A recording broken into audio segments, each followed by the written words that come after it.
Guys, you know what time it is. It's your boy David at the Irish Hotspur, Ireland's #1 Spurs fan and Ireland's #1 score predictor now apparently as well. Predict 4-3 before the day started.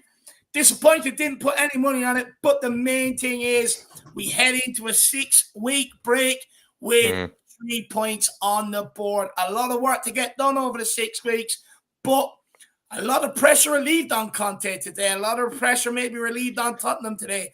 Chelsea, Jack, still 1-0 to Newcastle? No, Chelsea have failed, Dave. Graham Potter, classic 1-0 defeat to Graham Potter. Nothing he's more familiar with than losing 1-0. He loves a 1-0 defeat. Brilliant. So that keeps it's 3 points further of them. Hopefully now Wolves can do a job on Arsenal with Lopetegui. Right. That would be phenomenal for us, and it'd be a good day with City dropping points as well.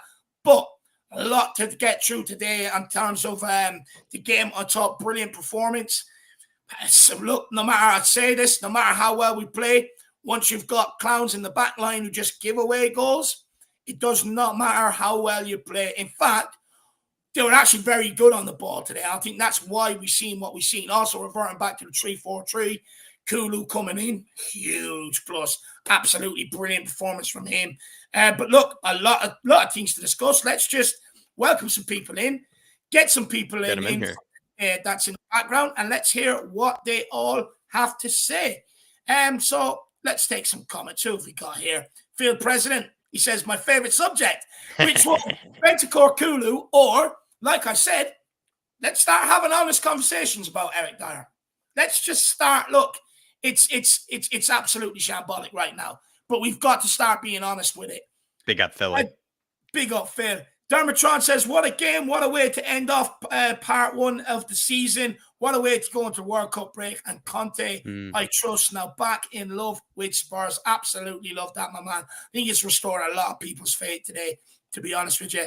KPV says, Bentancur is on fire. What a season he's having. World Cup's come at the wrong time for him, KPV, my man. But you're in the background. We'll let you come on and extend on that as well when it's your turn. Ricky says the EP refs are cooked. Big up, my man. Rhode Island's finest. Great to see you, buddy. I hope you're keeping well, my lad. Big up. Hot tub time tonight, I would say, after that, man. Definitely hot tub time. Tony Bouteger says, okay, the 3 points count at the end, but we're very, very boring and bad in defense. I actually thought we played well today. I just think, look, same old problems. Doesn't matter how many chances you create, how good you look going forward. All it takes is a couple of touches in our half and boom, it's in the back of our net. Not sustainable. Not sustainable whatsoever. Yeah. Mick Harmelock, good evening, my man. I hope you're keeping well. He says, did not see the game today. Was it a good game? Yeah, it was a very good game, actually. Yeah, match of the day, my man. Get match of the day recorded. Half 10, BBC1. Who else have we got here? P-Dubs does say, Dier and Sanchez cussing us. Ricky, yeah, they're absolutely cussing us, my man. Absolutely. Couldn't agree more. Wisdom Wolf says, big up, everyone. Big up, Wisdom Wolf. Anthony White says, great result in the end. We'll paper over another pathetic defense display. No, it won't. It won't. Honestly, I think anyone that was Conte out was more about the style of football. Today, I think, proves to everybody that we can play that way when we want to. They were actually good in possession today. It's just out of possession, the same old problems persist. But I think a lot of answers, I said going into this game today, I wanted to see myself just clearly. Is it they're instructed to sit back, or is it that we are giving them the ball, which ultimately, as a result of that, means you end up sitting back because you keep giving away possession? And guess what? We didn't give away possession. We were playing attacking football, so it just they can't defend. To me, it's not a tactic. It's just like if we keep giving away the ball, we do. Keep giving away the shots on goal, we do. That's what makes us look so bad. But big up Anthony White. We've got Nicola Polito says, and Newcastle back to third. Yeah, look, do you know what? Jack made a good point before he came on here. He said, look, I don't mind them being above us as long as there's a solid 4 and not a solid 6, which is a fair point, Jacko. Yeah, I would rather there be a greater distance between the top 4 and then the rest of the top 6 and like the top 7 sort of teams. You don't want there to be a big cluster traffic jam of teams in that top end, because that means then, Dave, I think those sort of top 6 games become even more hard, right? Because then everybody's, trying to pick up points on each other each and every weekend becomes even more crucial. If you kind of stay in the pack, stay in the race and kind of the top 4, and you kind of continue to sort of push away some distance from the rest of the teams, the Liverpools, the the Chelseas and whatnot, I think it makes our lives actually secretly a lot easier. Yeah, it does for sure. P-Dub says, what's up, Dave? Listen, if we don't have a new right wing back, send it back in January, we're top 18 if we're lucky. I actually made a comment to Jack as well. It says championship winning forward line, relegation back line. That's exactly what we have at Tottenham. Chris Welch says, Kulu and Bentancur are legit. Big up those boys, made the difference today defensively. Another shambles. On that, look, January transfer window came to fruition. Brilliant January transfer window last season. Now it's time to replicate it again this season and push us even further. If they can do it last season, they can do it this season, my man. We've got Calavius says, what a game. That's all that needs to be said. Come on, you Spurs. Love that. Welsh guy says, big up, lads. Good result today. Tell Sean to give the Wales team some love. He's loving it right now. He's absolutely loving Benjamin Davies. Georgie Hill says, big up, Dave and Jack. From the marathon of content today, this match was a reminder to the board, and Conte is the man that will bring this club back to glory. We must back him and give him players he needs. Love that, George. Absolutely spot on, my man. Big up, Georgie Hill. Good to see you, brother. Mr. Everson says, big up. Good to see you, my man. I hope you're keeping well. Who else have we got in here today? We've got Tapiwa Majeri says, Dier, Young Emerson are interesting combo. That's to say the least. I'm not going to do it today. I'm not even going to let them ruin Saturday night. Just not. Spurs 69 or 89, sorry. Put 20 years on you there, my man. I apologize. So Kulu gives us the balance we had at the end of last season. He has become vital, fix the defense, and we are a force. Love that. But we can't keep on going to the managers. We have to talk about we've tried this, talk about the impact that Kulu has on a team, having that extra forward player who creates everything, not being on Harry Kane. You have someone else that can do what Harry Kane does. I mean, we don't talk about this enough. We're very, very quick just to go to manager. Like we all say, backline shit, owner shit. But yet the first thing we always want to do is go for the managers. Like that has to change. Sometimes we have to accept, with Romero being out, with Kulu out, we have to understand how vital they are to our team, how vital they are to our 11. And it's all well and good going, well, Conte picks these players that come in. I mean, who do you want them to pick? It's pick your poison. Yeah. That's what it is. It's pick your poison. But look, hopefully now we've woke up a little bit to it. That would be nice. We didn't look so negative with Kulusevski in the team, which is speaks a lot to Conte's team, and it speaks a lot to Conte's tactics. Another thing too is with the back line today, unless people want to just race to 4 goals and just see how that goes for us, it just shows that the most immediate fix needs to be the back line, because we can score 4 goals. We can just make it 4-0 maybe next time. I think Spurs fans will be a lot happier instead of it being a 4-3 or a 3-2 every single game, which is basically the route that we're headed down if we continue with Dier and Moonhead. 100%. Chris Benoit says, Langley, middle, Dier right, spells disaster. Look, anyone on the right, Dier, Sanchez, it doesn't matter. Just get Romero Big back. up, Chris. Big up, Chris. Good to see you. David Clark, look, all I'm going to say is, if you're big enough to criticize and blame Conte for all the defeats, but then you praise him for the win, it's only fair. You can't sit here and go, oh, he's been shit, get him gone. It's his fault we've lost games. And then when we win, go, oh, it's because the other manager. No. And what I would say to you actually is, if you're going to use that tactic that the other manager changed things or whatever else, well, then why don't you also look into that when we've lost games, or when like, for instance, first half going in at 2-0 down. Like we all say, oh, it's a tactic. He lets Tottenham off the leash. Okay, there's an element of truth to it.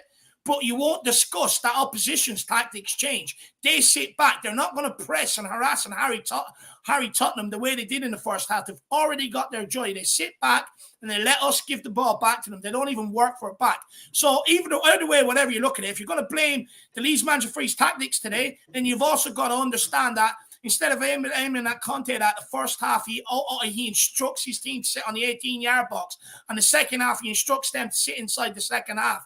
You know, you've got to take opposition tactics into account. But let's be fair about it, Davey. It's all I'm asking. You can't say it's his fault and only his fault and all his fault when we lose. And now say when we win, it's because the opposition manager. I'm not buying it, not having it. And this is the double standards I was talking about earlier on that we keep throwing on Conte.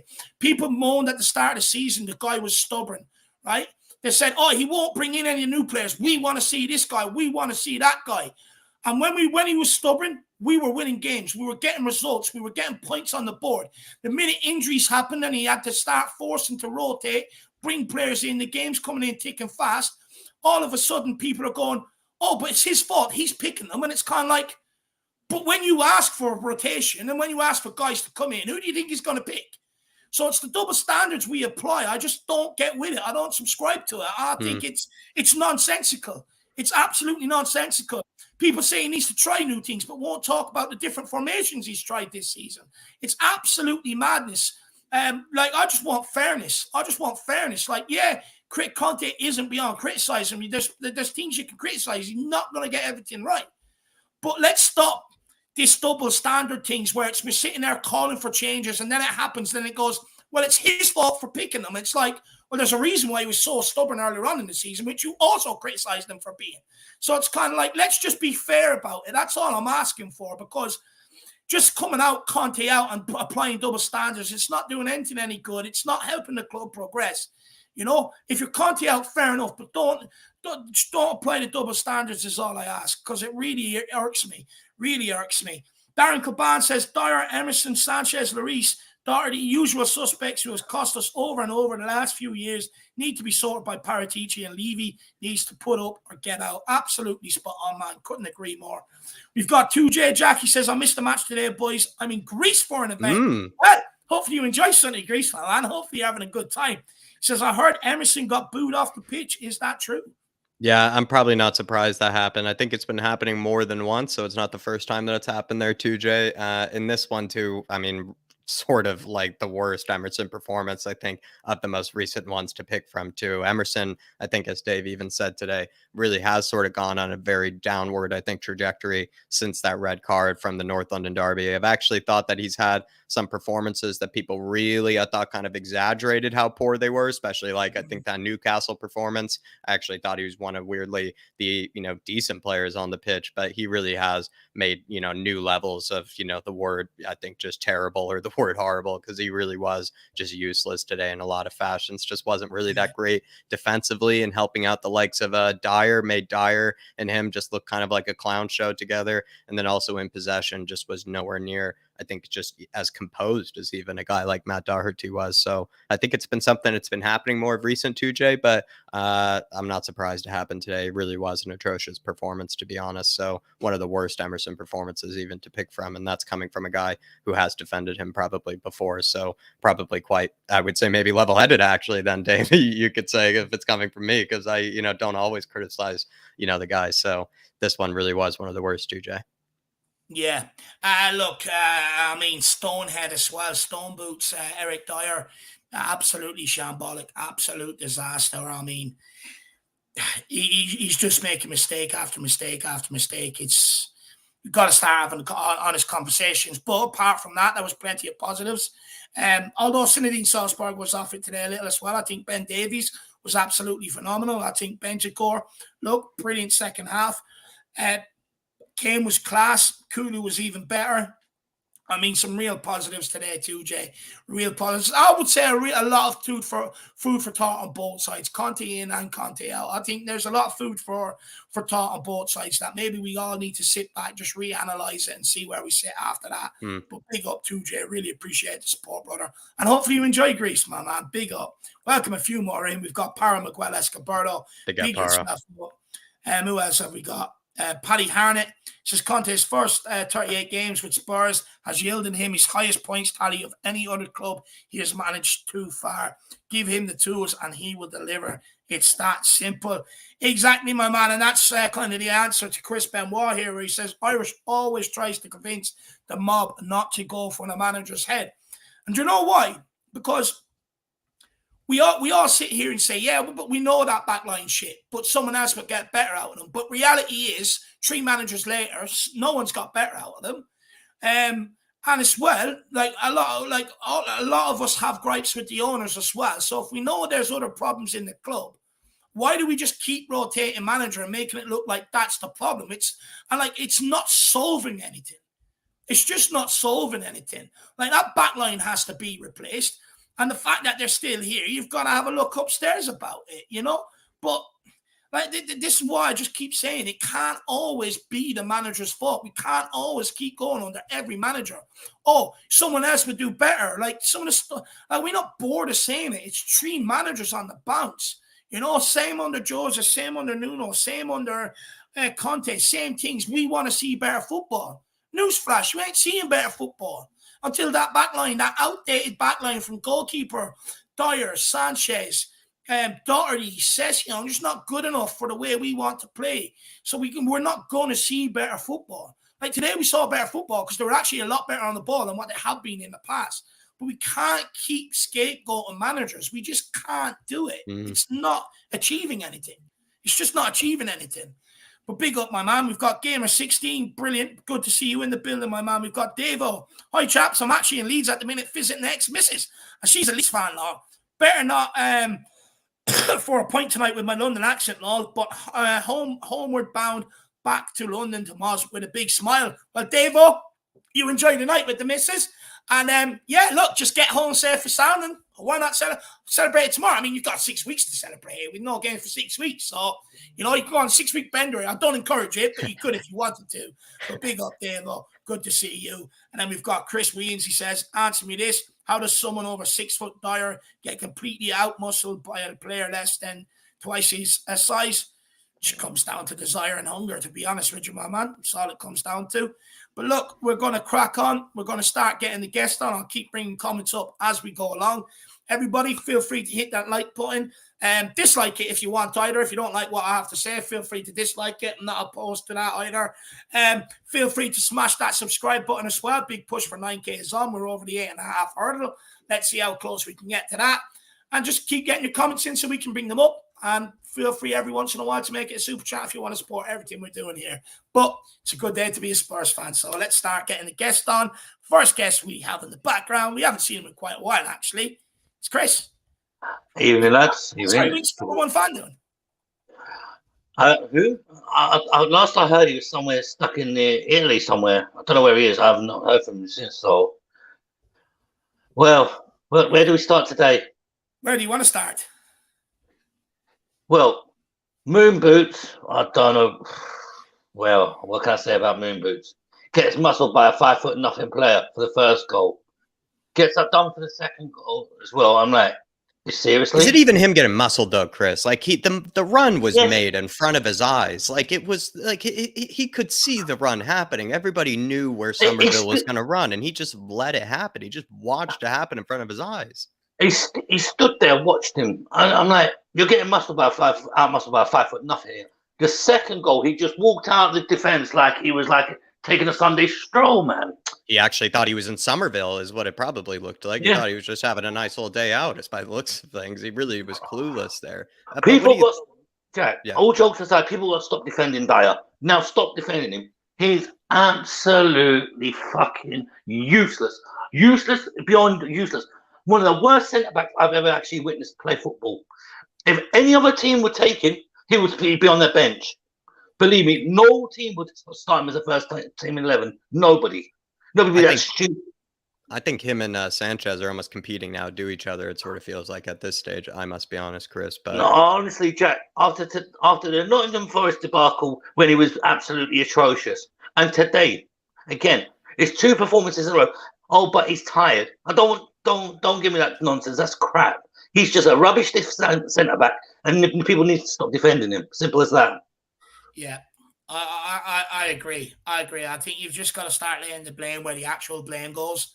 And he's on Dier. Seeing the mistakes and then putting the blame somewhere else is just not achieving anything. You know, I get you. Maybe people don't want to compound on Dier, but how's the guy supposed to wake up if he just keeps getting away with it? Look, do you know the part of the blame is? I actually have to agree with Brian Daigle in a way. It's the board's fault. Instead of punishing him, they're rewarding him with a new contract. It's ridiculous. Players like him shouldn't be rewarded with new contracts. They should be sold off and to give Conte exactly what he wants, a better centre back. Don't reward him for being shit. Yeah, it's crazy. It's crazy. But Chris, what do you make of the performance today? Was it better? There's a mixed reaction to it. Some people are like, look, don't get carried away. It's a shit team. 8 players out injured, blah, blah, blah. And some are saying, look, we played good football today. It was a better performance, but Chicken Royale, Jesus, that guy. Oh, my God. A 3-year-old could play a 20-yard pass. That guy couldn't even play a 5-yard pass. Am I right in saying one of his worst performances in like a long time, if not maybe the worst in a while, is just probably he couldn't defend, he couldn't pass, and I've defended him on certain occasions there, Chris. But I thought this was, as somebody who has defended Emerson before, the worst one I've seen in a while. Yeah. There's no defending Emerson's performance today. That was just well said. Yeah. I found the ball that he lofted into the sky in the first 10 minutes. I found the ball in timeout, so it's what I mean. He's going to end up at Sunderland or end up in Newcastle. Yeah, end up right next to my flat. But look, it's next to the Bournemouth one. We're just honestly the back line is relegation fodder. It really is. It's absolutely the only defender I can give credit to is Davis today. He was outstanding. I can't fault him today. He was absolutely outstanding the whole game. Sean read out one of Ali Gold's comments during the game where he said, for a guy that's going to the World Cup to leave Everton on the line is incredible. It's noble. Yeah. I'll give Davis. Look, I've criticised Davis a lot as well, but I have to give him credit where credit's due. He absolutely played the blinds that day. He showed the other three how to defend. But is there something to be said? He's separating himself between the likes of Dier and Sanchez, right, Chris? Like maybe he's making more of a case to stick around than Sanchez and Moon Boots have, right? He's playing well enough, or he's more of a steady Eddie, is what we kept calling him. And I know it's a really bad situation where you're praising steady Eddies, but that's the situation we're in, where that's all you really need to be in order to be sort of at least more respected by the fans, because we're looking at two clowns in the back. If you're a steady Eddie, I mean, you'll look a lot better than the clowns. I feel sorry for the likes of Longley and Davis having to play alongside Dier and Sanchez, to be honest, and Emerson. I really actually do feel sorry for them. I actually feel for them because they're a lot better than what Dier and Sanchez is, and they're a lot better than Emerson as well. I actually feel for Davis and Longley.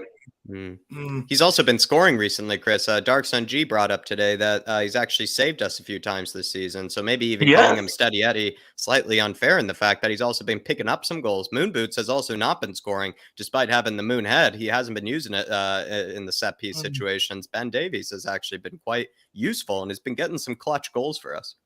All Eric Dyer is good for is standing in the back shouting at everybody else when he makes a mistake. Yeah. That's all Eric Dyer does. He makes a fuck up and he shouts at everybody else for it. Chris, that's all he does. Let me ask you something on these guys, right? So apparently Emerson got a lot of boos at halftime today, but also someone shared a clip with me and it was the TV cameras that caught it. Remember when Dier got megged and then made up for it, and I think they scored from like the resulting corner, I think. He was getting absolutely abused from the stands. I'm not going to repeat what he said or what he was saying. Yeah, I heard it. What do you think about that directed at the players? Deserved? Unjustified? Deserved. Fans pay good money to go watch that team play week in, week out. A fan is should be able to boo without having to justify why. They should be able to swear at a player if it's justified. They pay enough money to watch them play week in, week out. So yeah. If I was in that position and I had the opportunity to do so, I would do exactly the same. What if someone would say that's probably what led to the second goal?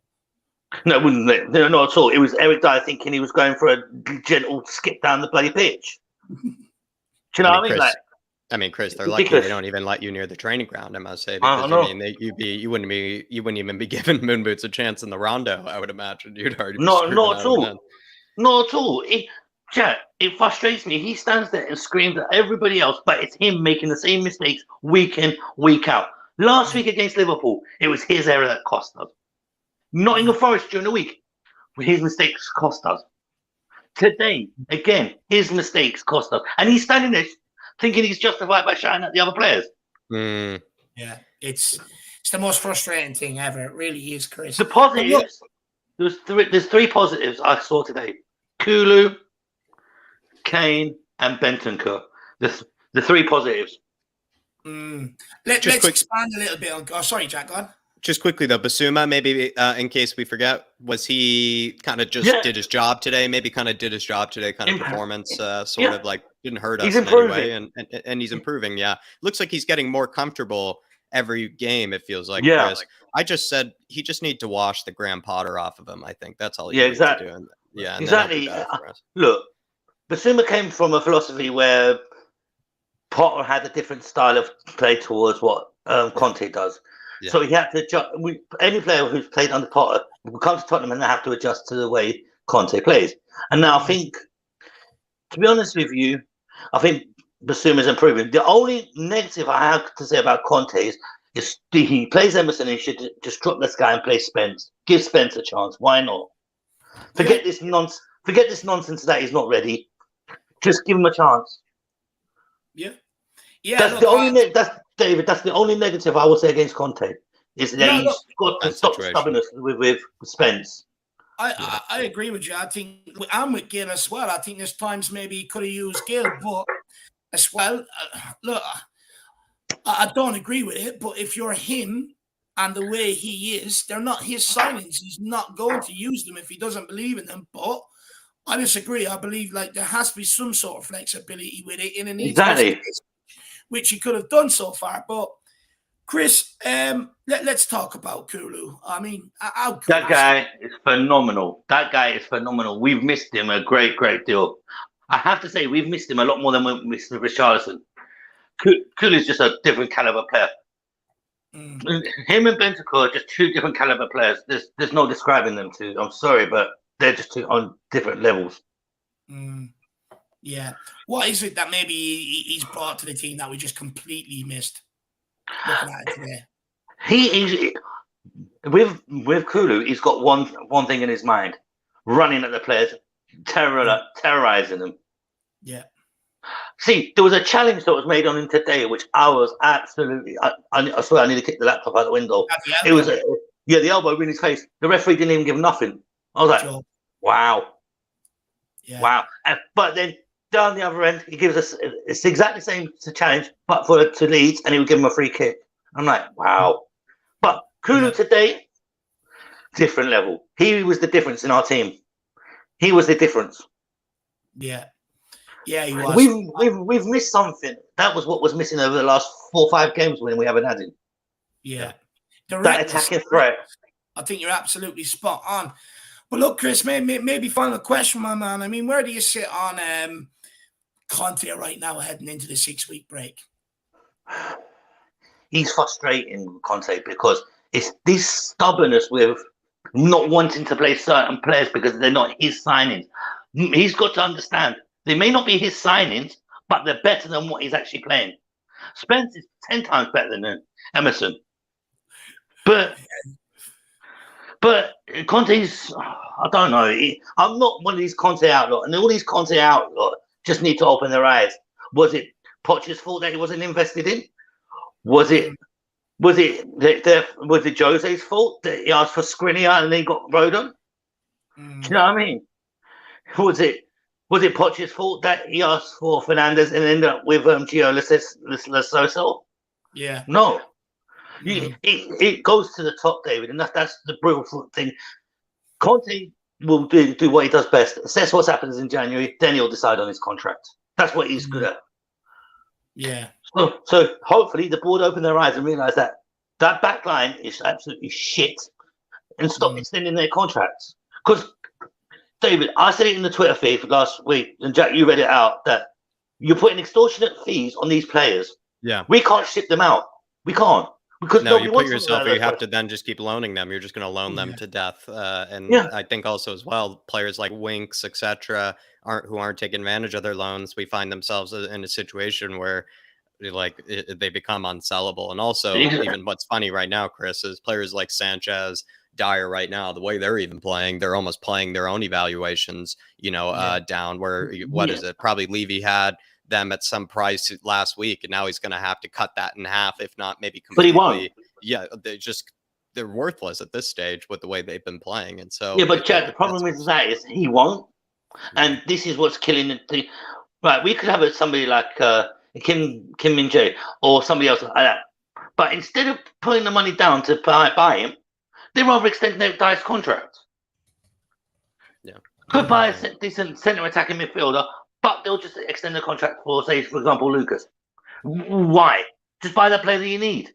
Forget extending the contract. See, There's no need.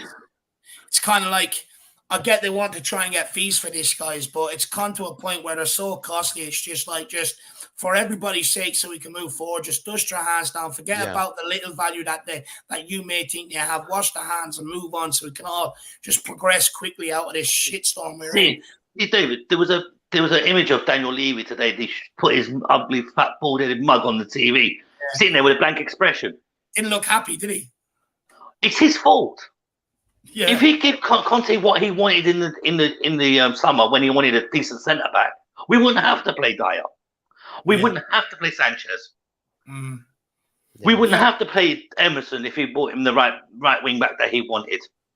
Yeah, 100%. No disrespect to Jed Spence, but if Conte got the right wing back that he wanted originally, then we wouldn't be in the situation now. No, it's the huge loss of the summer. It's pigeonholed us. It's put us in a bad situation where we then also now don't even have a reliable right-sided center back apart from Romero too. It's just the whole right side is useless, Chris. The whole right. Hopefully, January rescues us again. Because last season it was a January rescue with buying the two so-called Juve rejects, and look at how that turned out. Yeah.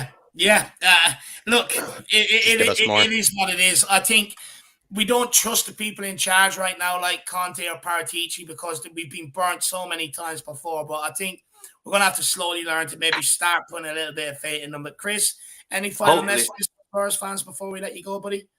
Stop talking out your backside and saying Conte out. Blame the people who actually need blaming. That's what I say. No, that's me being bluntly honest, David. Bit of a mic drop. He's Dave. He's just wanted to make it short and sweet. Love it, Chris. No, seriously, Jack, seriously. Everybody's too busy concentrating blaming Conte for what position we're in. Look at the bigger picture before you blame the manager. Was it all those managers who beforehand thought that they didn't get what they wanted and got burnt? No. So open your eyes before you say Conte out all the time, man. It's ridiculous. Yeah. Look, it's going to go well on over the next 6 weeks. I'm sure we'll wait and see what happens. Anyway, there's big decisions to be made in the club. But Chris, big yourself up, my man. Really appreciate it. Great to speak to you again. And hopefully no problem, see you Monday, brother. All right? Yeah, you won't see me Monday because I'm at work. You won't see me Monday. Probably Friday. You'll probably see me on in the afternoon. Good man. Appreciate you coming on, Chris. Thanks for taking the time. Catch you later. See you later. Big yourself up, my man. Legend. Everybody, big up Chris in the chat. Give him a bit of love. I love that guy. Andrew, I think it'll be on Spurs Play tomorrow. I think, my man, the full 90-minute game, I believe. But big up, Andrew. Big up, Andrew. Yeah, should be on Spurs Play for you tomorrow. Dave is right. 100%. But look, let's keep this moving. I think it's Daniel's time. Yep. Yeah. And just so everybody in the back, he was actually here before we went live. There was just an issue with the microphone or the headphones, but he's back now, so it's only fair I let him keep his place. Well. Hello? Can you hear me? Yep, sounded good. Brilliant. Is it good? Good? Yeah. Okay. Sounded good, Daniel. Jesus. Well, Daniel, let's talk about Super Chat after the game. Yes, thanks, Dave, for remembering. That's Super Chat. You said, look, it's not until... look, tell us what you said and explain it, maybe. Well, I said that, the celebration I thought was a bit over the top for that mediocrity. And I stand by it. Tell us why. I'm okay. I just think I'm like a what's the word? When I see, I just I don't know the word. Sorry. I don't know the word, but when I see, I just... Anyway, forget that. Maybe I was a little bit over the top. You can celebrate I think somebody's... you're not over the top. I do see where you're coming from, where it's like, look, maybe not get ahead of yourselves because you foresee more shit coming down the line that it was. We got lucky today, sort of thing. So maybe explain that. Why do you think maybe we were lucky today and that we shouldn't get ahead of ourselves? Well, I think Leeds was the better team, to be honest. I think they were on top of us after we scored that 2-2 equalizer. I think Leeds were creating us all sort of problems. Mm-hmm. And of course, they scored a third goal. Was it with the pressing or was it? Yeah. We were kind of deep in our half of it. Yeah, deep in our half. And it's hard. It's hard. If I Because understood your super chat correctly, Daniel, I think where you were kind of saying was, listen, lads, a win is what we needed, but let's not like act like this was some terrific performance or anything, really, right? Is that what you Yeah, really mean? Is yeah. that it's Thank you, a Jack. win is a Yeah. win, but again, it's not really. There are a lot of issues. There are a lot of glaring Yeah. holes, and there are a lot of glaring problems, right? And we have to be 100%. aware of that. Yeah, I don't want to sound like a twat either, That may No, you're sound not. You're not, my man. Please, Daniel. I've But seen this is the beauty I've of seen you football. kiss Højbjerg, like on picture after a goal, Daniel. I've seen you go crazy. You're capable of going crazy. I'm glad that you felt this way. I'm glad that This is the beauty of football, though, right? Yeah. Everyone has 100%. different opinions. Everyone feels differently after the games. This is what it's all 100%, about. yeah, 100%. But Kulusevski is the key. He's the best player at the moment by far, and I love him. And I thought Bentancur had, kind of a bad game before the 2 goals. Nuda said that. He said that before Basuma came on, the midfield actually wasn't all that great before maybe Basuma came on and helped them out. Yeah, so he gave the ball too much away. But the 2 goals were brilliant taken. So Spursy makes a good comment here, Daniel. He says Conte won us that game by bringing on Basuma and allowing Bentancur to push on, which basically that's where his 2 goals came from, getting into the box. Yeah, well, 100%. 100%. I mean, so the second goal by him, especially, like, if he wasn't there, we wouldn't have tapped that in. So, yeah. You're a big fan of Zinedine Salzburg. What do you think is going on with him? Wasn't at the races today. Maybe wasn't the best midweek. Sadly. Yeah, sadly. I mean, he's knackered. He's got to be knackered. He looks so tired. So, he's running on Viking fumes. Yeah, I mean, the sad thing is not going to be able to have a break because, of course, Denmark is going to play every game for them. So he's not going to have too much of a. Him and Kane, actually. What would you say about that, Daniel? Kane also, everybody's been saying, like, guy looks absolutely knackered, is probably very tired. Would you say him and Højbjerg, 2 guys that will be played every single minute for their respective national sides too? I mean, this is sort of the reason why they were getting fit before the season started. But thoughts about that? Maybe they are gonna go into the World Cup playing a lot of minutes too. They're going to be the main guys for the countries.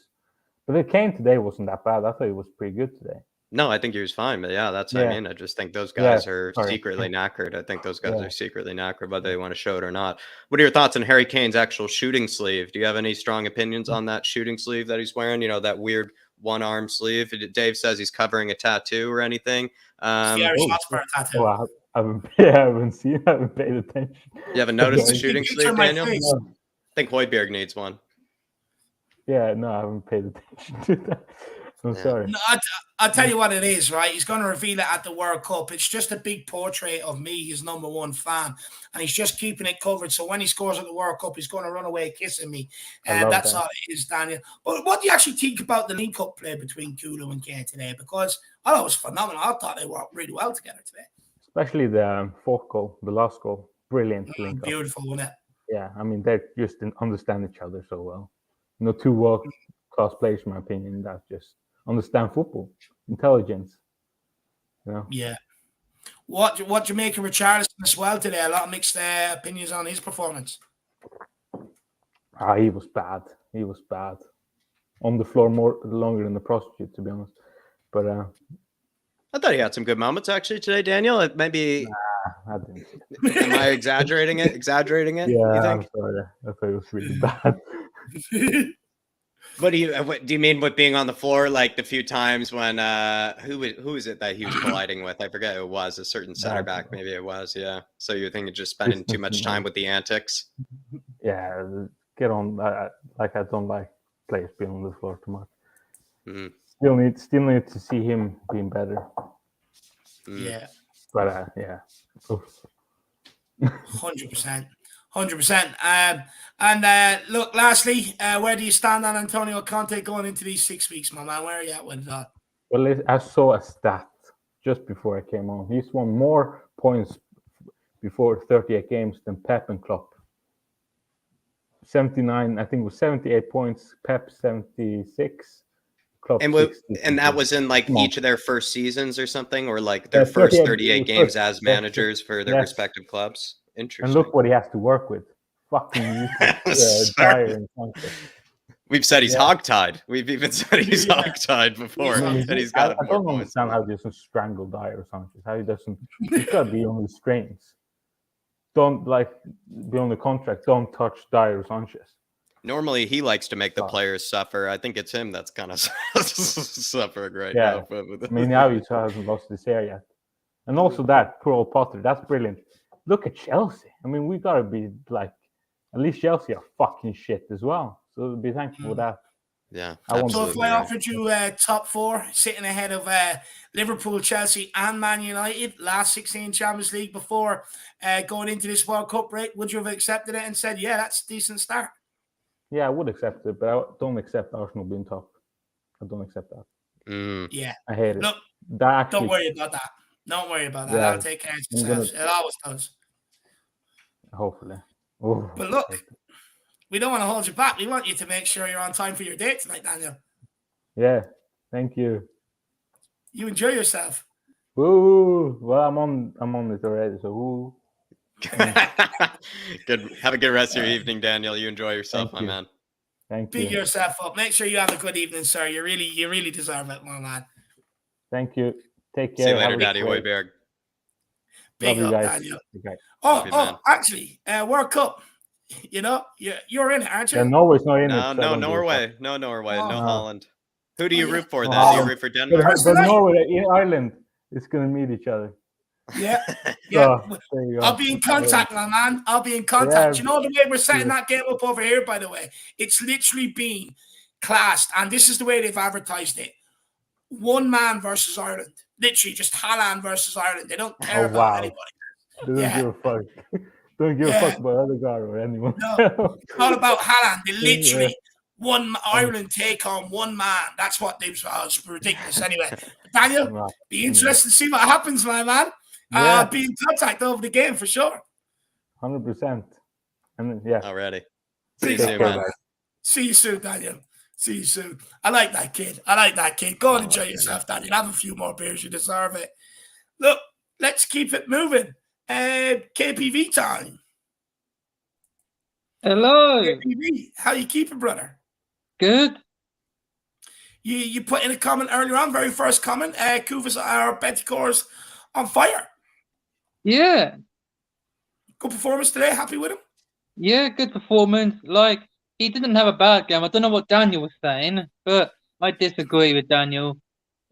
Great performance. Another brilliant performance from him. Like, 5 goals. 4 of them have come at home. Like, yeah, Premier League, 1 in the Champions League. And, yeah, that's 5.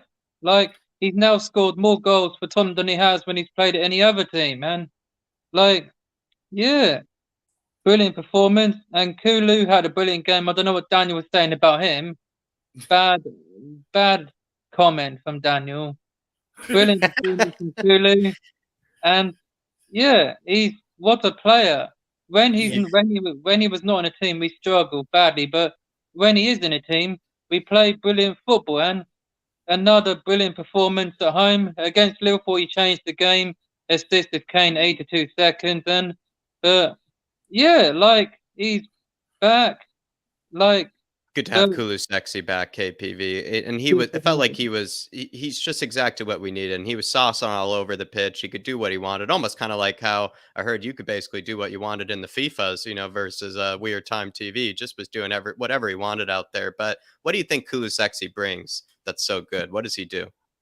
He brings everything to the team, like assists, goals, and passion. Everything. He brings everything to the team. Like, and I said to Barry and Daigle, like, they're not Juventus rejects. I don't know what Mr. Box Office has been saying that, but where are you? Where are you, Alex? They're not Juventus rejects. Bentancur as well, demanding some respect, KPV. 18 million, right? I mean, one of the deals of the century. Also, a certain Don Paratici made that move, if I'm not mistaken. Yeah, Don Paratici, yeah. Yeah, like, 80 million, but in total they're 70 million, those two combined. But we just need to make the Kulu deal permanent, and then, yeah, Bob, That'd be you're made into it. permanent. I wouldn't bother about. I wouldn't worry about that KPV. Another thing, actually, I was really impressed with Kulusevski is do you know what it is? It's just how strong he is. He can beat anybody because he has that strength. It doesn't matter. They just bounce off him. I mean, it's sort of like Musa Dembele, like when he's running with the ball. It's just unbelievable. You cannot take the guy off it. He's an immovable object. And my God, if I missed that, someone that just gets on the ball, says, okay, you lump of shit, try and take the ball off me. And they just can't do it. But KPV, Yeah.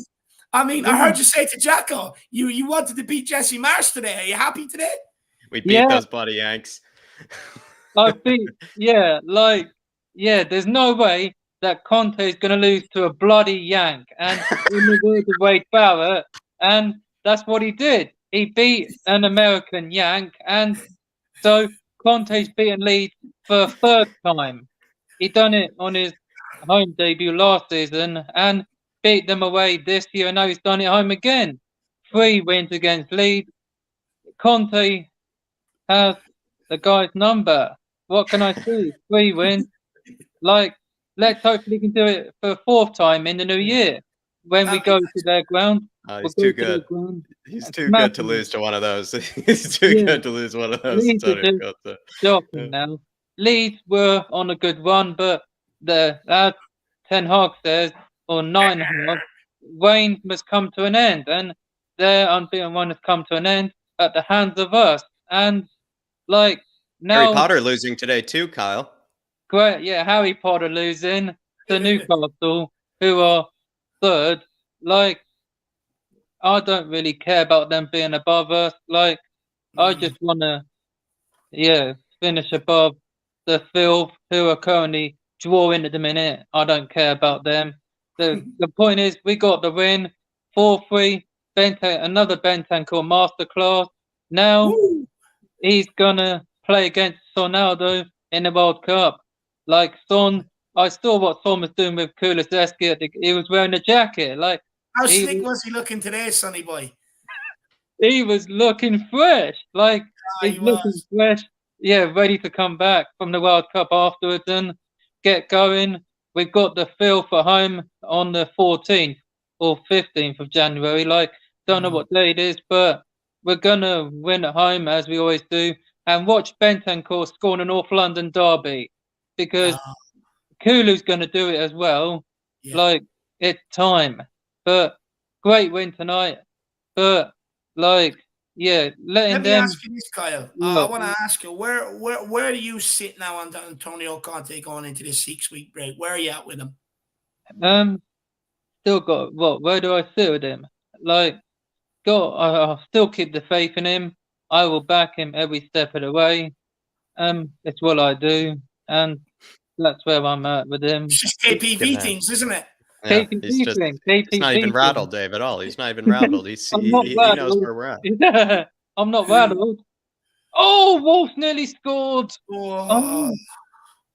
That's a shame. It's a shame. But KPV, I mean, what do you make of Eric Dier today and Davinson Sanchez defensively as well? And that another disaster class, or maybe are we being harsh? A disaster class from them too. I didn't want to see Sanchez come on because, I don't like Sanchez. I don't know why Conte brought him on. Sanchez, probably the worst centre back. I think Longley might have picked up an injury, KPV. Perhaps he was forced to. Oh, Longley. What? Longley, I think, was taken out, right? Wasn't Longley taken out for Sanchez? Yeah, I think someone said. I think Longley picked up an injury, mate. It was tough to see. We all turned away KPV. We all wanted to hide behind the couch with you. Yeah. Well, yeah, but brilliant win. What a way. 4-3. I don't know, the last time we won by the scoreline was against the Spammers when we had, I think it was, Martin Yole. We won 4-3 against the Spammers.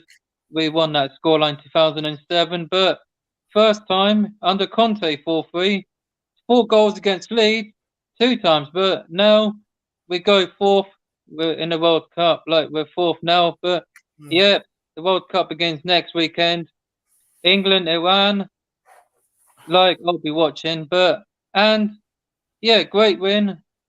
We've got Brentford on the 26th. Kane has not scored against them though.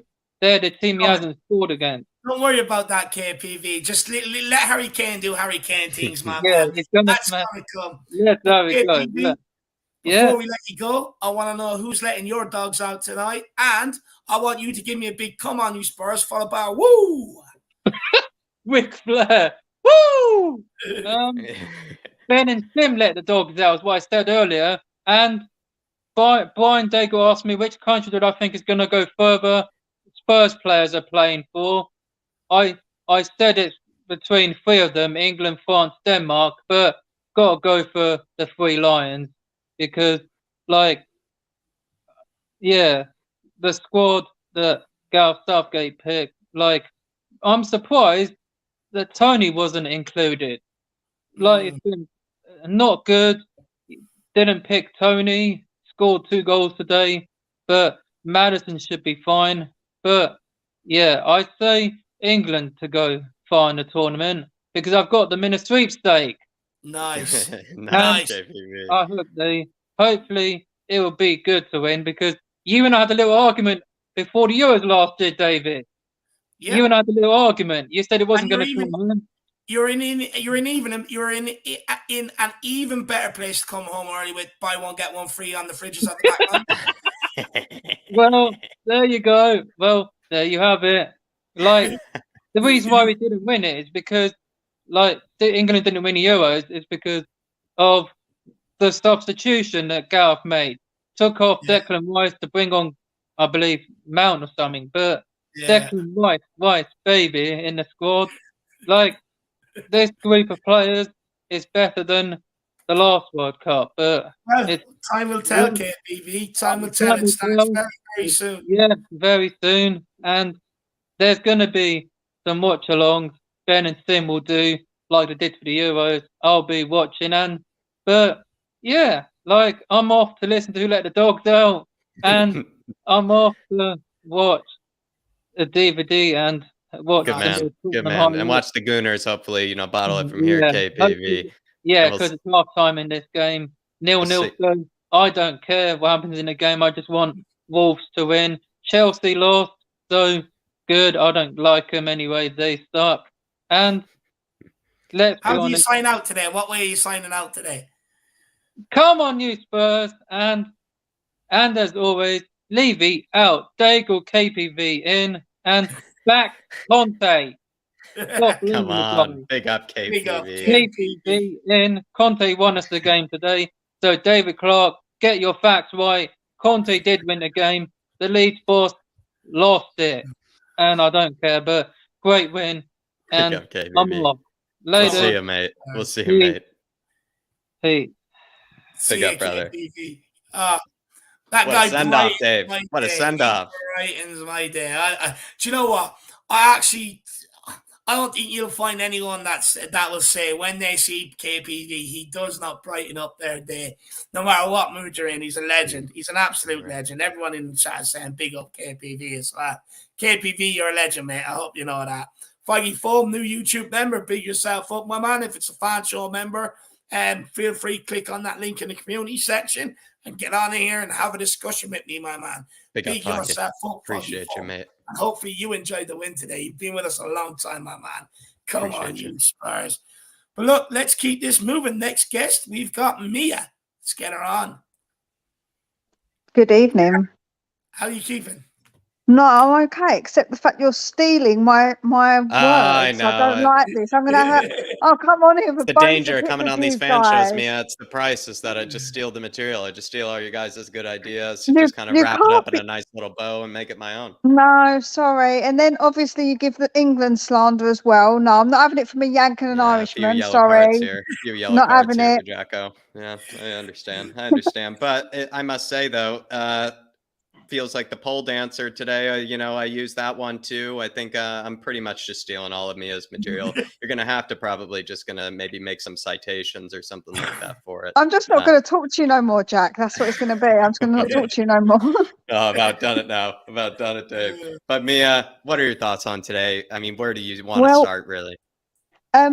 Joe, what I'd say that we played so much better. Having Kulu is made them a massive difference. I don't think people realise how much of a miss he actually was to the way we play. He is just something else, isn't he, Kulu? Like, I absolutely adore him, love him to bits. As I said earlier in my super chat, love that guy. And he made such a big difference today on the field. I don't think I'm with Jack with Richie. I don't think Richie did awful today. I don't think he did terrible. I think he had some good moments. And to be fair, he was bundled to the ground at the edge of the box and the referee just waved it away. And I was a bit like, oh, right.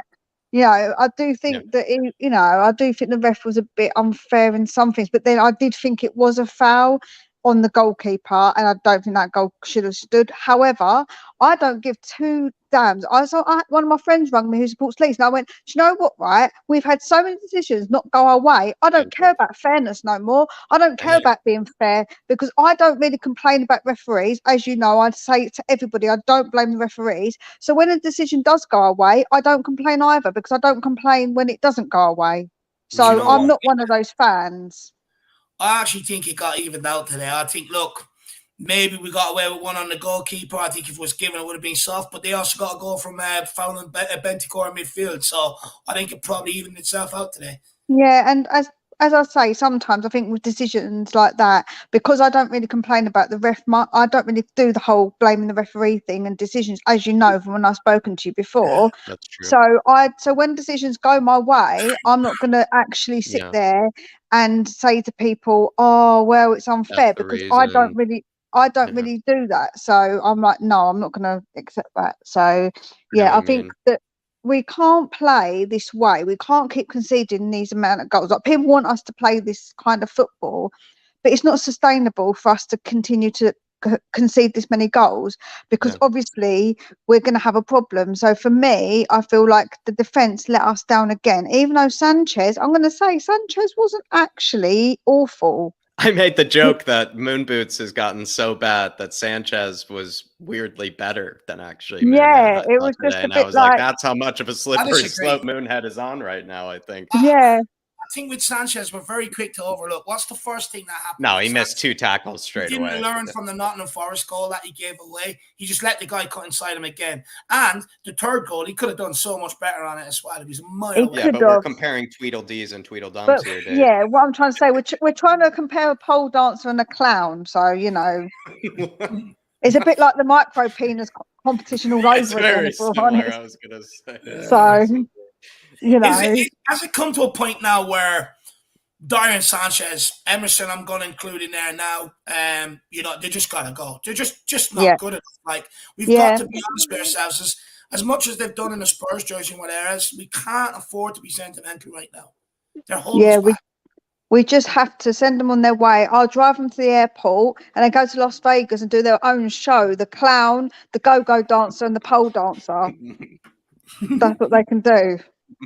Because they're not footballers, let's be honest. They're not footballers. I've had this conversation. They're not footballers because they're just not. It's even funny, actually, Mia, is that Dave and I even joked that it feels like Dier's been playing so poor each game that it's almost like you thought he played himself out of getting the call up to the England team, and somehow he still got the call up. And even after today as well, I just wonder if Southgate's really regretting that decision, because he's just looked shakier and shakier each game. What are your thoughts on that Somerville goal? Was that probably the worst of it, where that he let that kind of ball in behind? Because I feel like maybe Højbjerg could have done better, Emerson could have done better, but when you really looked at it, it was just right in front of Dier to seal that run. Yeah, and some people said he got bodied by Somerville too. He could have done a lot better. He's a big guy to get bodied by somebody. He's a big lump of a person. He's not like me. Do you know what I mean? He's not like a 4'11", like 8 stone 3 person. Do you know what I'm saying? Like, he's not tiny.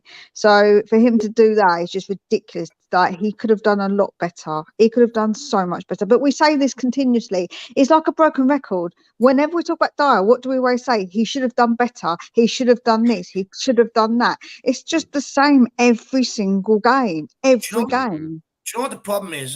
Just thinking about the guy turns like a roundabout. He just can't adjust his feet whatsoever. It's like he's wearing size 20 out there. You know, like when you look at the first goal, right? Somerville is just like literally running towards him. Like there's no way he can't see it, right? But even the way he turns, it's so slow.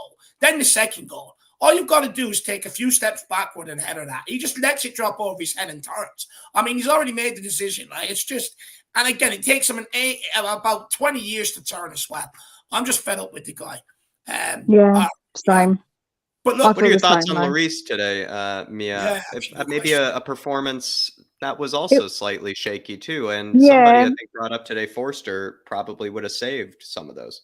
Yeah, I thought actually Forster did really well when we was in the game on Wednesday. I thought he was actually all right. I was quite impressed with him, but he didn't have loads to do, so we can't say that for sure because we haven't seen him big enough amount of games or time to say he could have done better than Lloris. Because although we say about Lloris, you know what I mean, we just don't know if he might be just as bad as Lloris because we haven't seen enough of him. But Lloris could have done better. A couple of those goals, I did think Lloris could have done a little bit better. I have to be honest. I think his performance was a bit shaky, although they didn't make loads of errors at the back. There's always that feeling when he passes out from the back and they make like them pass backs and you're just like, oh, what are you doing? Like, please don't do that. I sit there literally the whole time going, no, don't do that, because like, you know, you're just worrying because you're thinking one of them's going to make some dumbass mistake because, you know, that's what they do. With how rattled Hugo Lloris has been this season, look, I think it's just I think he's finished. I'll be honest. I'm going to put it out there. I think his best days are behind him. I think he's on a serious decline. I actually think you might see Fraser Forster as number one towards the end of the season. I think it will get to that point. Are you at a point where you would actually give Fraser Forster a run of a couple of games to see if he gets any better? Yeah, I think so. I think he deserves that. I think why not? We bought him as our second goalkeeper, so we've got to trust him in some sense because if anything happened to Lloris, we'd have to use him anyway. So you have to have some sort of trust. And I think he did, like I say, I think from what we saw, he did all right. And I wouldn't mind giving him some games to see how he does. Absolutely. Like, you know, I think there'll be nothing wrong with giving him a try. Do you think he could have done better on the Rodrigo goal quickly? That's what Sean thought, I think, in the watch along. I agree. He could have done better. He could have. I just feel, that's what I said, I do feel like he could have done better in a couple of those goals because, you know, that is a lot of goals to concede. I know we won and we're all happy. Like, don't get me wrong, I'm overjoyed that we won it. But some of those goals we let in were just cheap. We let them in very cheaply. And that was to do with defence and to do with Lloris as well. So I think it was a bit of both. And that was just, it wasn't good enough to concede that many because, you know, conceding goals is not what Conte is about.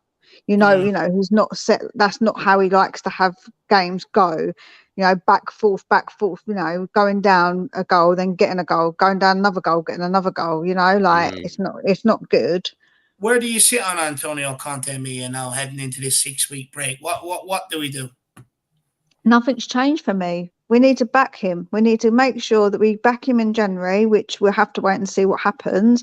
Nothing's changed. All this, I was having like discussions this morning on the group chat with Sean, and I said to him, over text, it's really hard for me to kind of explain myself because I find it quite difficult typing, but I would love to debate him about it because he was saying about him, and I was just like, I'd love to debate it because to me, there's just zero logic in getting rid of Conte. That'd be a good one. You should hop on his channel once. Two users are fiery as each other, you know. Yeah, I think to him, I think I matched the fiery this, but it's unfair to have two Conte in against one Conte out. But I would actually watch you and Sean debate for quite some time. I think it'd be good. Yeah, I would too. Because I'm quite a passionate person as well, so I do get really into it when I get really passionate, as you know. So like I'm always very much a passionate person. I never mean it in like an insulting way to anybody because that's not the thing that I like to do. But I like to come from like a very logical place of thinking, and that like it just doesn't make sense to me to want Conte out because you can play bad football and like obviously because of the way that it is at the moment with the team playing lots of games. injuries, or we could play pretty football and then just still lose anyway, which we did anyhow. Does anyone forget the end of Pochettino? Does anyone not want?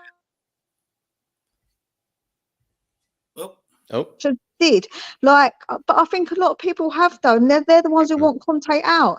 Did you bang your head and forget? Because honestly, these people forget that it wasn't all rosy in the garden with Poch the whole time, and he did lose games. So you think that Conte's going to come in and win every single game? Are you mad? That's not going to happen.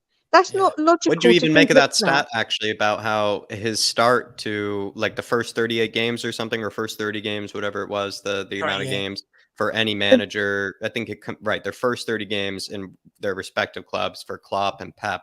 Conte actually has had more points in his first 30 games or whatever it was. Well, that's incredible. And obviously that is a great stat. But then I'm not really one for using too much with stats, because we can all adjust stats to kind of make our points. Do you know what I'm saying? So when people use those stats, that's all well and good. And I appreciate that he obviously has got those points. However, I don't really like to keep using people's stats to say trying to prove the point, because you could then take another section of stats and say, well, this sort of stats aren't as good. So, that's the point. Although apart from moon boots, obviously with his 7 things that 7 errors that led to goals this season, that was another one I stole from you today. I remember that number. You mentioned. I stole that. I stole that bit of material from you today as well. I swear, what is the?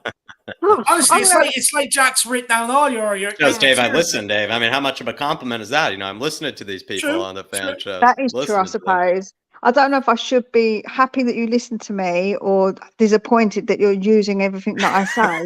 Take it as a compliment. Well, Mia, I'll decide on that one. Any kind of other talking points? Any kind of other talking points you feel like you haven't obviously got to say yet? Ben, I want to say about Ben Davies, Mr. Reliable was actually reliable today. He did all right.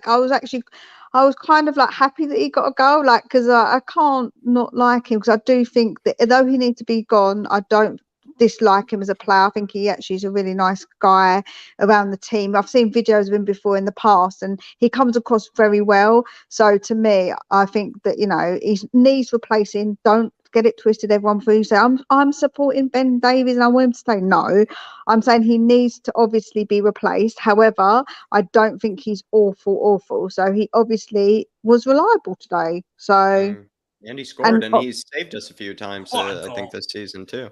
And obviously Bentancur, I absolutely love him. He's sexy and sexy on the ball. Oh, that guy. Gorgeous. Oh, that guy. He's just something else, honestly. I just love him. And Højbjerg. I think that Basuma played well when he come on. I do think he played quite well when he come on. Højbjerg was a bit absent today, wasn't he? Yeah. Wasn't really. I don't remember Højbjerg's name being mentioned much in the commentary either. They didn't really say Højbjerg much. He didn't seem to get the ball very much today. But once we had Basuma on, I think we played a lot better, and I do think that he did really well today. Basuma, he seems to be coming out of his shell a little bit more. Basuma, I think he's really coming into his own now. And so I think someone else said it before on a call. They said the thing is he come from one system to another system. So we do have to appreciate that he has to take time to obviously get from one system to another system and learn how Conte wanted him to play. But I think he is really good. And a few times he got taken out as well. So obviously I do think that he did really play well today. I was pleased with him, Basuma. I thought he did good.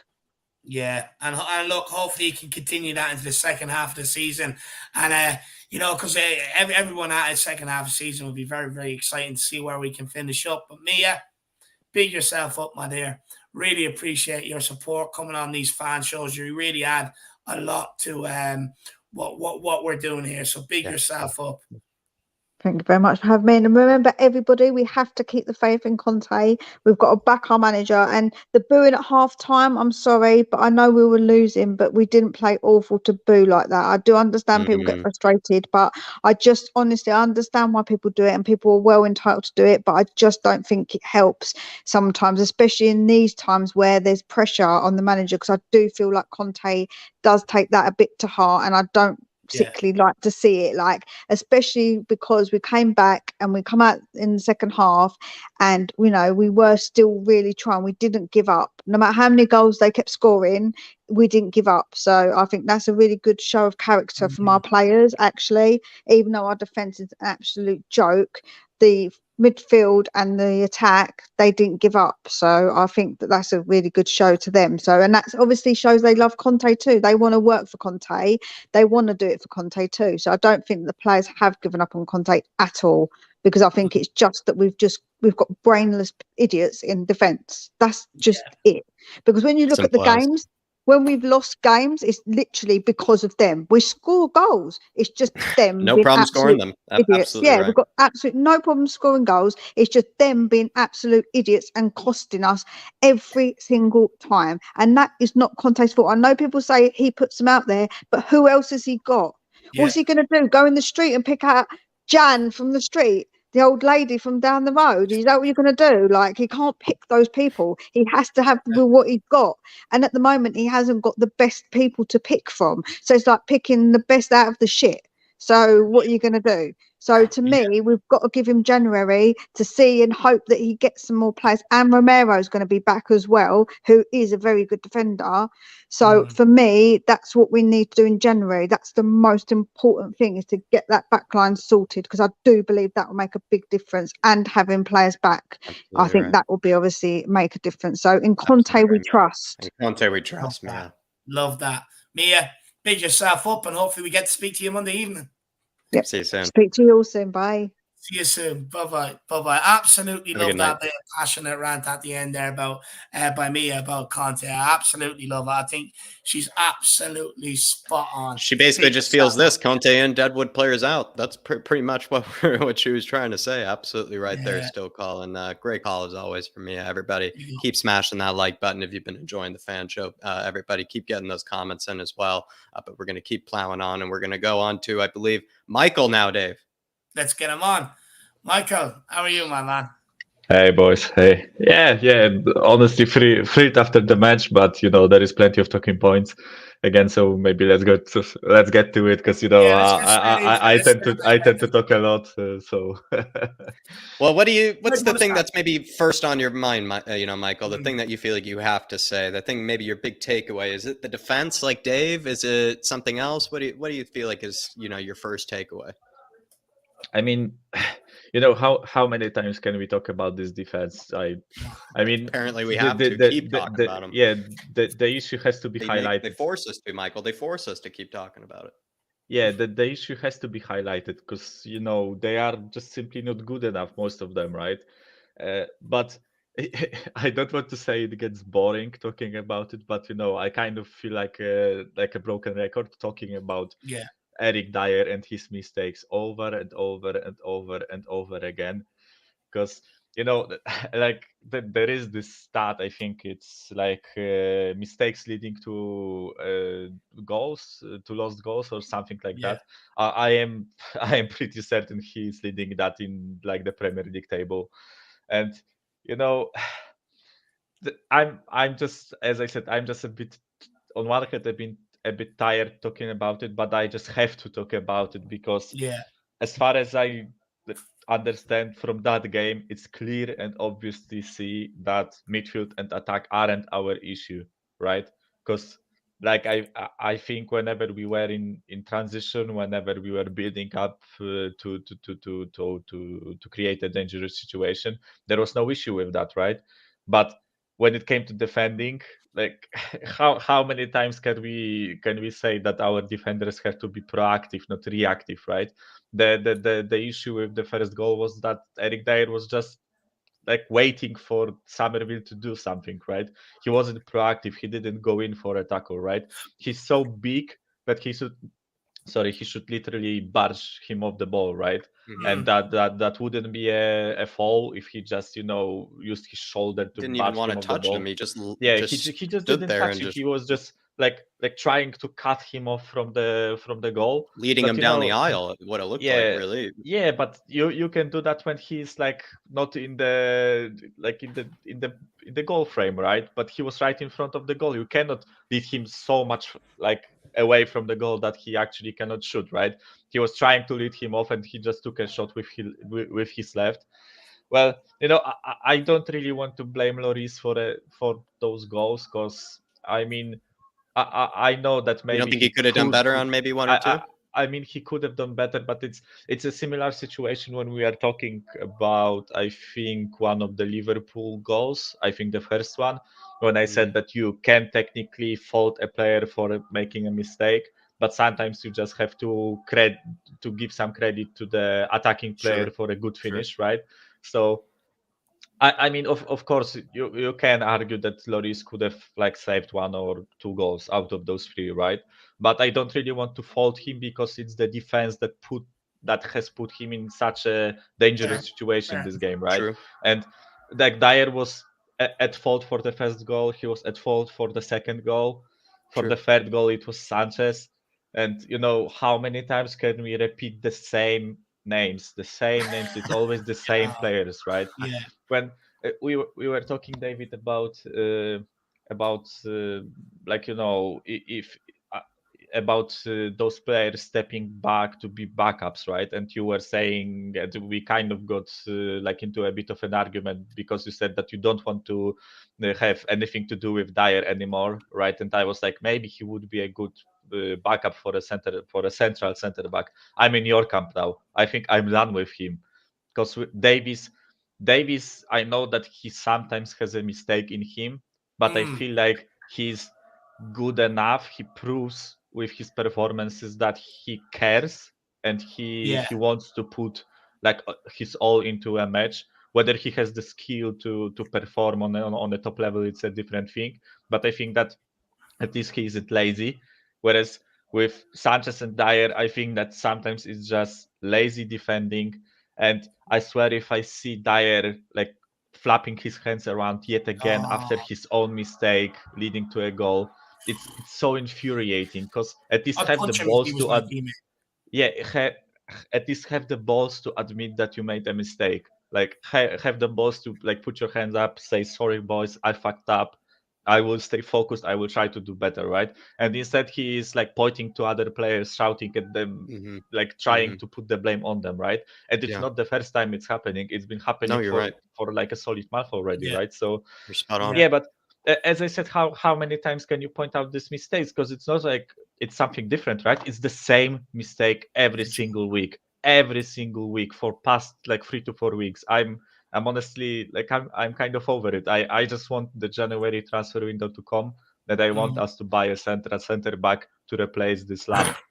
And because you know what the next excuse is once he returns to backup and he comes in and makes a mistake. Oh, well, I need to be playing every week. It's like, well, you are playing every week. You just like week. It's excuse. I just can't take it anymore. It's just honestly, I'm full of it. It's always, I need to improve. I need to do better. And running to Jose, blaming Poch for him not playing in Poch's team, rather than just going, look, I'm just not good enough. I'm shit. Yeah, I'm a clown. Either try to prove to us that you are good enough, but you have to prove it with your performances, which you are clearly not doing, right? Or just admit that you aren't good enough, and either take a backup role and don't moan about it, or just find another club, right? Because I'm pretty certain that Dier he's too bad for our club, for our ambitions, right? As a team that wants to compete for trophies, wants to compete for top 4, right? But for a team like, I don't know, Crystal Palace, Brentford, I think that he's perfectly fine. I think that he isn't that bad of a player, right? That bad, I mean, like that he is a championship level or League One level. I think that's going a bit too far. But for our ambitions, he's just not good enough. That's as simple as that, right? So yeah, I'm kind of like done with him. There have been like plenty of rumors about us apparently going for Simakan from Leipzig. Yeah, and he's a center back, and I would be buzzing to see us buy him just because he would displace this lamp, this Dier guy. I just want to see a back three that doesn't consist of either Dier or Sanchez.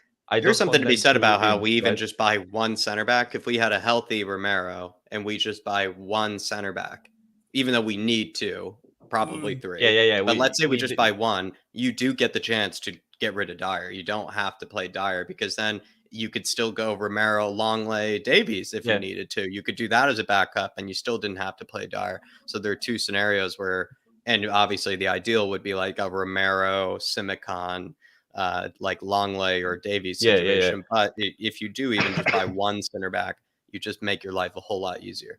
So true. Yeah, like as you said, I think that we need two center backs, two starting like high quality center backs, new center backs, right? But I think that with Langley and Davies, we are like listen. They're I'm sadly saying the I'm best saying performing ones right now. yeah. They're the best. I'm not really satisfied with it, but I cannot see us going for two center backs in the January window. And if I were to choose between the left sided and the center back, I would much rather us go for a center back than the left sided one, because I feel confident enough with Davies and Langley that they will perform at least to a satisfactory level. Whereas with Dier, he's either good or he's really shit, and he's like at fault for goals. It's not like he makes a mistake and it creates a dangerous situation. It's like what, fourth, fifth match in a row where his mistakes lead to goals, to It's lost like goals, right? I think And it's 8 or 9 this season. I think. I mean, yeah, that's like unheard of when it comes to a defender over the course of the season. 3 or 4 is bad enough, let alone Yeah. fucking in double digits. It's unheard of. yeah, he will hit that double digits if Guinness he Book of comes. World Records, biggest numpty clown in football. Yeah, you know, I saw a comment about Kim Min Jae that you highlighted, Jackie or David, right? And whereas I agree that he is performing really well and he would be like a really solid center back right now, I I think it's kind of ironic because I think that if you went for him in the summer, many people would be like, "Oh, we didn't go and buy and Yeah, slap the I agree. cash for a center back. We only bought an unknown No, I agree. quantity player for 10 million, right?" So I think that it's easy to talk in hindsight when we see I that agree. he's performing well. And I would be buzzing if we got him. It's just that it wouldn't be satisfactory for many fans that want us to see No, investing. yeah. If they had in looked at that. the fee, where he was coming from, Yeah. etc., they would not have been as much all over it. I think it was the same thing with people saying, "Why didn't we get Kavicha? Why didn't we get Kavicha?" Yeah, It's exactly. like, well, we actually were rumored with Kavicha. One season. It was the season with Nuno, when I think Nuno's summer. Yeah, we were rumored linked to when Brian Nuno was Hill fit. and Kavicha. We were trying to bring them both in, I think, that summer. We ended up, I think, Yep. just going with Brian Hill. I But think everybody it with the was either Kavicha or. one, everybody was like, "Oh, that's a Levy signing." They labeled Kavicha as a Levy signing. I remember that summer. So just, you're so right, Michael. You're so right. The Yeah. benefit of hindsight, really. Yeah, like like speaking of fees, right? I have to talk about Bentancur because like this guy is an absolute goat. Yeah, he has an amazing season. Like truly, he's wonderful so far, and I would go as far as to say that he's like our player of the season so far for that part before the World Cup. And it's Certainly. hard for me to say that Kane isn't, because he has like 13 goals in Premier League or whatever, right? He is the second best scoring striker in the Premier League. But in terms of like overall performances, the amount of like heart, desire, and that passion that he's showing, I think that Bentancur is clearly the best. So yeah, like I am extremely buzzing with the performances of our midfielders. I feel like even though Højbjerg wasn't like on point today, I feel like you can point his like lack of good performance today to tiredness. I feel like there is a limit that those players can take, running 90 minutes like every 3 days. I agree. I think that I can like give Højbjerg a bit of slack for not performing like that well today. I mean, he's just trying to get over the finish line, really, at this stage. Yeah. Like, he's so much a marathon for him. He's just trying to trudge his way over completely. Yeah. Like, I honestly, I am really happy that the break is right now. I think that we need it. I think that certain players need a bit of a break because, let's be honest, not all players will reach later stages of World Cup. So I think that they will have a lot of time to to calm down, to rest, and that's extremely important for us. And like it's good. We are in top 4. We got through the round of 16. We got through to the round of 16 of the Champions League. So I don't think there is much more that we could have asked for. And I mean, that's just so Michael, maybe last little question here then, and then we'll let you go. Would you have put yourself in this, would you have bid our hand off to have been in this position right now, ahead of the likes of Chelsea, ahead of the likes of Man United, Liverpool, etc.? Is this sort of an underrated position? As maybe Conte not been given enough credit for the position we find ourselves in? Yeah, like on the Conte topic, right? Because one stat that you guys mentioned is that it's his best 38 versus game Klopp start. and Pep. And also I wanted to point this out. He has more points accumulated than Klopp and Pep in their first seasons. So I think that it's extremely underrated how good he is, how much improvement we made from the time that Nuno was here. Because that the point I would like the thing that I would like people to notice is that basically if you look at the level that we were at under Nuno, let's see that this is 0. This is Nuno level, right? We went like this, and then we went like this a bit, right? We are at this point that we are a bit worse than we were at the end of the previous season, right? But the thing that people only notice is this difference between like the best that we were and when we are right now, and they don't notice this gap from where we were when we were with Nuno to where we are right now, right? So I feel like listen, it's not my favorite football. The 3 at the back, 2 DMs, it's not my favorite. I won't lie. Of course, like Pep's Barcelona is much more exciting to watch than what we do right now, right?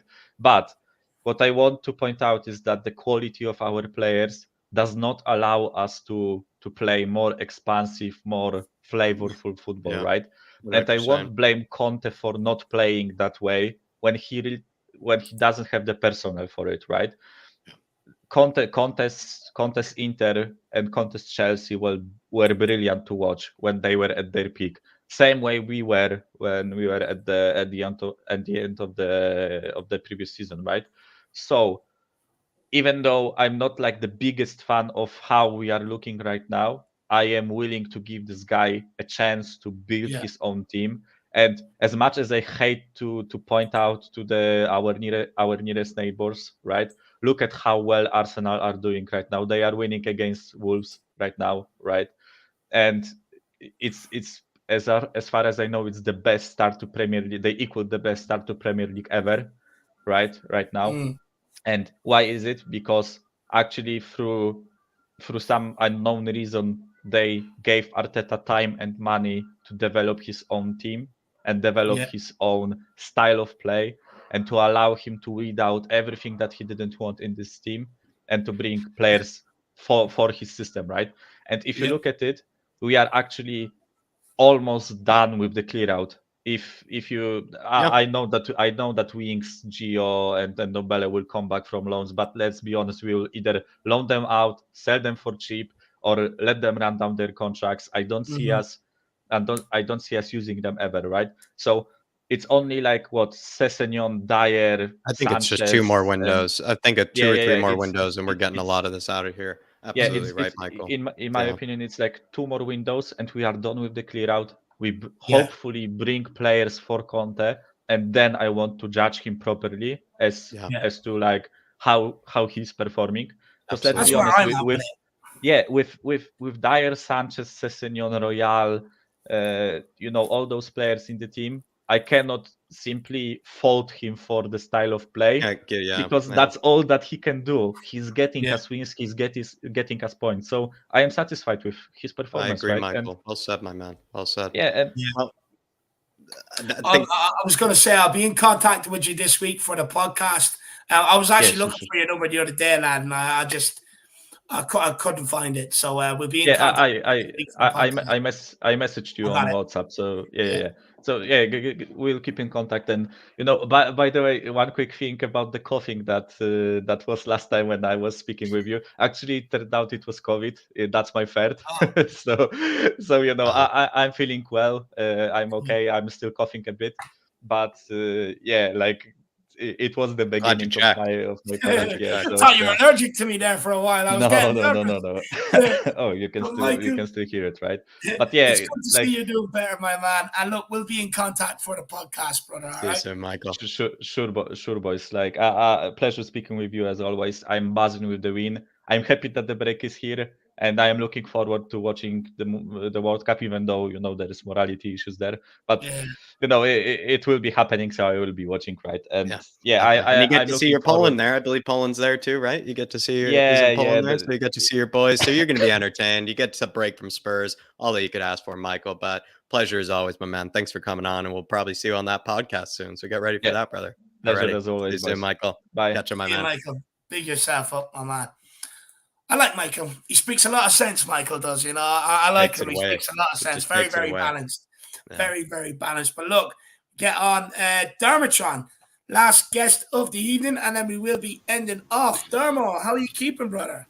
Not too bad. Listen, guys, I apologize. No camera. I know it's a bit rude with no camera, so I do apologize to begin Oh, you're with. all good, man. You're My all camera good. is like Dier, Sanchez, and Davis, the shit defenders, and my camera is the shit camera. So they've got a lot of things in common with it. Look, where do you want to start today? What do you want to talk about with today's game? Buzzing for the win. Absolutely buzzing. The first goal when Leeds scored, I was upstairs. I was looking on the laptop watching it. And the next thing, I was letting out a load of abuse at the laptop. And the missus just looked at me and thought, You've lost it completely at Dier. I just could not believe him and Emerson again, that they are useless. I mean, Jesus Christ, a 4-year-old could do better than them lot. I'm just fed up with it, damn it. I'm just, it's every single bloody week. Sorry, it's not every single week. It's every 2 days, every 3 days. That's what it's been. Every 3 days. Drive me mad. Look, it gets to a point where it affects you. It affects your mental health with them, what they're doing. It really does. Beginning this week, I fall out of love with the club. I had no passion for it. Wasn't going to watch it. Watched a bit of your pump-up show today, and I thought, Dave's up for it. Jack's up for it. Kuva looks depressed for it. So do you know what I mean? All right, I'll give it a go. And I'm glad I did. I mean, that second half when Bentancur, for me, was man of the match. As good as Højbjerg was, and playing through... Højbjerg was good today, though. I don't think he was. I think he wasn't himself. Højbjerg played a bit of a silent role. He played a bit of an on sort of role where he was there. He was always there and about, helping Bentancur out. He was a silent sort of player and partner in midfield. For me, and playing through the injury as well when you got clattered at the end, I'm not coming off. I'm going to keep on for the team up in the corner. And he knew he was getting battered by the two Leeds players and stood in his feet. It could have lost. He could have been out of the World Cup if it wasn't, and he didn't. He'd get in his body for the line. Richarlison as well put his body on the line today. Harry did as well. You got to give your hat off to them players because they could have been out of the World Cup. And for me, Bentancur was for me. He was a dream in the midfield. But Højbjerg did a lot of unselfish, unnoticed work in that midfield as well. So I know people are going to say he wasn't good today. He did a lot of the unselfish work to give Bentancur that chance to go forward, to move forward and get them 2 goals. I thought he was brilliant today. I thought the whole team's second half, midfield up front was brilliant. I thought Longley, what a signing. Please sign that man up for a 2-year contract. Look, you can talk about Dier, Sanchez. For me, Davis, somebody said it in your watch along earlier, Dave, about him being the James Milner of our team. I agree with that. I think it was Nick. I wholeheartedly agree with that. Yeah, it was. I think Davis has upped his game. He's upped his performances. Okay, there is a mistake in him, but he's tried to rectify that. He's tried to look, I can become a better player with a better manager. And he has. Dier, Sanchez, Emerson and Doherty just don't. don't have it. They don't have it to play at a high level. I think Conte knows what he's got to do. And I think Levy watching that today will also realise what he's got to do. So, look.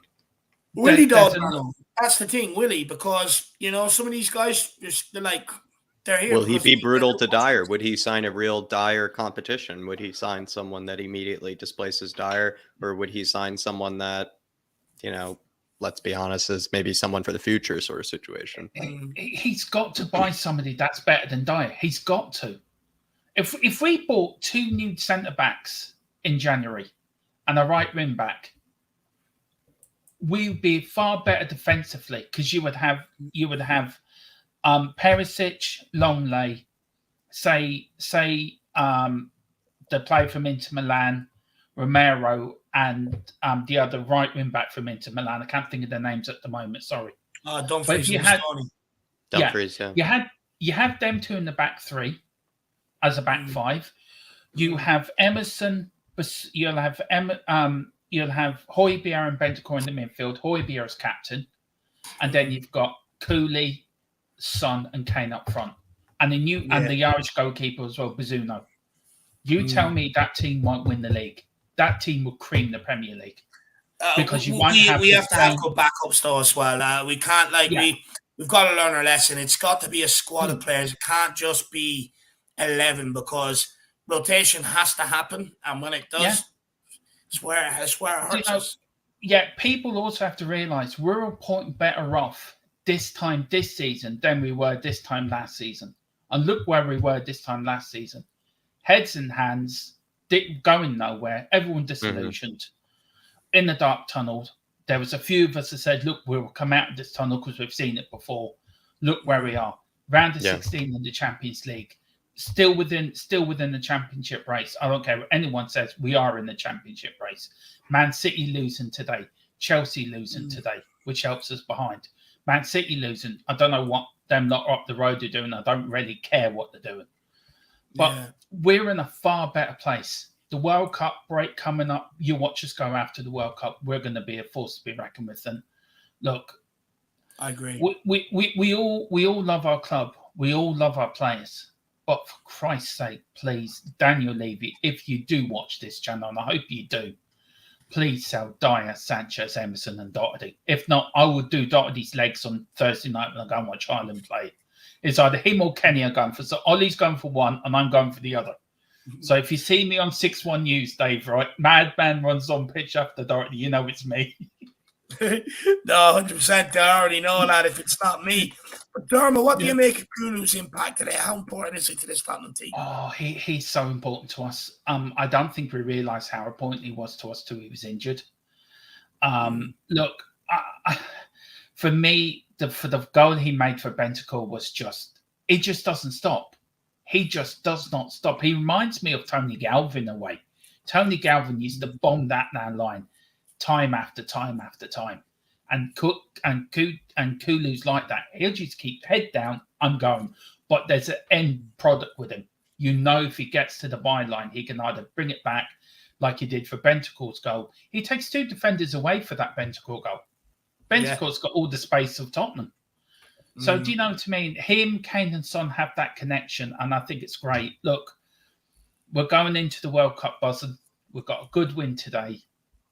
For me, Argentina are going to win the World Cup, as you can see, Diego Dermatron, because I'm going for Argentina. I'm also going for Uruguay. I just think it's going to be a good month of football, but I cannot wait to St. Stephen's Day, see Spurs back again. Let me ask you this, Carlo. Let me ask you this, and then maybe give you a channel plug as well. Yeah. Where do you sit on Conte now over these next 6 weeks? Because there's decisions to be made. Look, I've never wavered from Conte. I've always said Conte, and you know that. I've said it privately. I've said it publicly.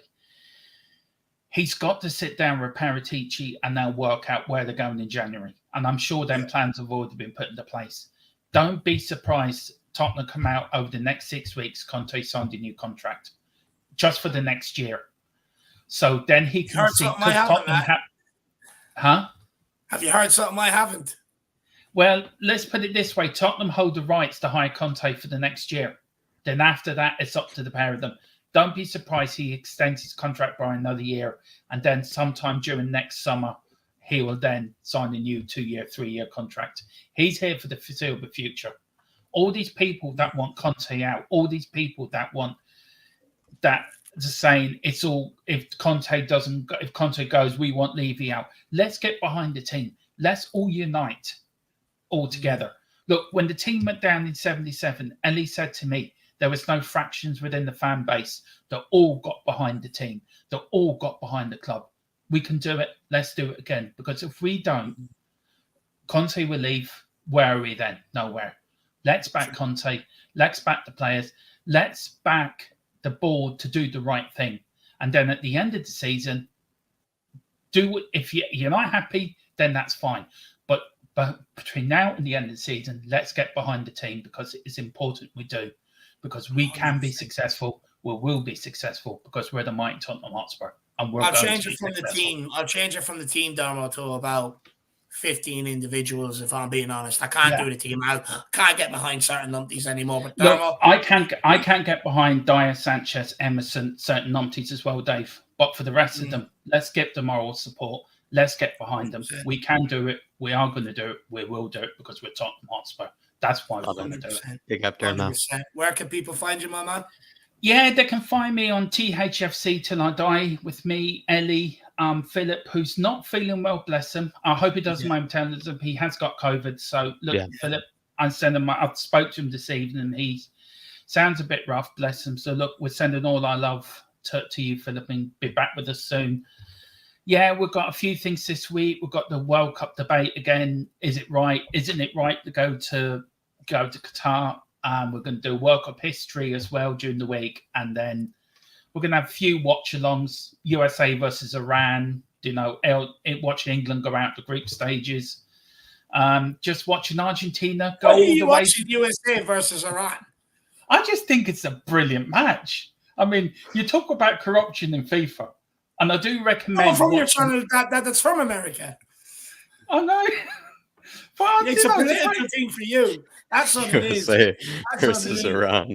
Can I just say also, look, we just love covering football, and that's what we do. You can find us over there. If you want a bit of a laugh, a joke, we do serious things, but we do like to have a laugh as well. And next Saturday, me and Ellie are doing the 12-hour stream for children with ADS and ADHD. It's a very important stream for us and to me personally. Yeah. So please, the GoFundMe link is it's on the YouTube channel. Please give, even if you give 50 cents, that will be lovely. We're looking to raise 1,000. If we raise even 200, for me, that would be lovely. And so next Saturday, we've got Dave coming on and doing a quiz between me, Ellie, and Philip, and other bits and pieces coming on as well. So I think Shawnee's going to jump on. Hopefully Jack will pop on as well. So yeah. So next Saturday from 12 to 12, charity stream. And you can find me over there. So, but listen, thank you guys for everything you do. Big up, Dermot. Thank you. Thank you for everything you do. And I'll go because I'm rabbiting now. So I'm going to piss off now. No, big up, Dermot. Big up, my man. Really appreciate you coming on, my man. I'm going to speak to you again very soon. Yeah, speak to you soon, lads. Come on, you Spurs. Big up, Dermot. Big yourself up, my man. Well, there you have it, Spurs fans. And into a glorious Saturday. Tottenham winning 4-3, 3 points on the board. We end off going into the international break, sitting fourth in the league, last 16 in the Champions League. Look, exciting second half of the season to come, but do not go anywhere. We've got plenty of content coming out this week. Plenty of content over the World Cup. Just stay safe this weekend. Enjoy yourselves, and we'll see you all back here tomorrow. Come on, you Spurs. In Conte, we trust everybody. Come on, you Spurs. See you soon.